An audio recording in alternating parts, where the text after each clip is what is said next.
बिहार के छपरा जिला से सामने आने वाला ये वीडियो सिर्फ एक खबर नहीं बल्कि एक सवाल है हम सब के लिए और हमारे निज़ाम के लिए।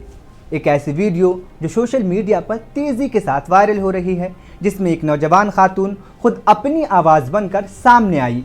उसका इल्ज़ाम है कि ड्यूटी पर मौजूद एक पुलिस अहलकार ने उसके घर वालों के सामने उसे उसका मोबाइल नंबर देते हुए ऐसा रवैया इख्तियार किया जो न सिर्फ नामुनासिब था बल्कि नाकाबिल कबूल भी। सोचिए, जहां एक औरत खुद को सबसे ज़्यादा महफूज समझती है अपने घर में, अपने ख़ानदान के दरमियान, वहीं अगर उसकी इज़्ज़त और एतमाद को ठेस पहुँचे तो फिर वो कहाँ जाए। ये सिर्फ एक वाक़या नहीं, ये एतमाद टूटने की कहानी है, लेकिन इस कहानी में एक उम्मीद भी। वो नौजवान खातून जिसने खामोश रहने के बजाय सच को सामने लाने का फ़ैसला किया, उसने वीडियो रिकॉर्ड की और दुनिया को दिखाया कि गलत के ख़िलाफ़ आवाज़ उठाना मुमकिन है। अब सवाल सिर्फ एक अफसर का नहीं रहा, पूरे निज़ाम की जिम्मेदारी बन चुकी है। आवाम में गुस्सा बढ़ रहा है और मुतालबा वाज़ेह है, फौरी कार्रवाई, शफ़ाफ़ इंक्वायरी और इंसाफ। क्या वाकई हम एक ऐसा मुआशरा बना सकते हैं जहां मुहाफ़िज़ ही सवालों को घेरे में न हो, जहां वर्दी सिर्फ ताकत नहीं बल्कि एतमाद और इज़्ज़त की अलामत हो। यह वाक़या हमें याद दिलाता है कि खामोशी मसले को बढ़ाती है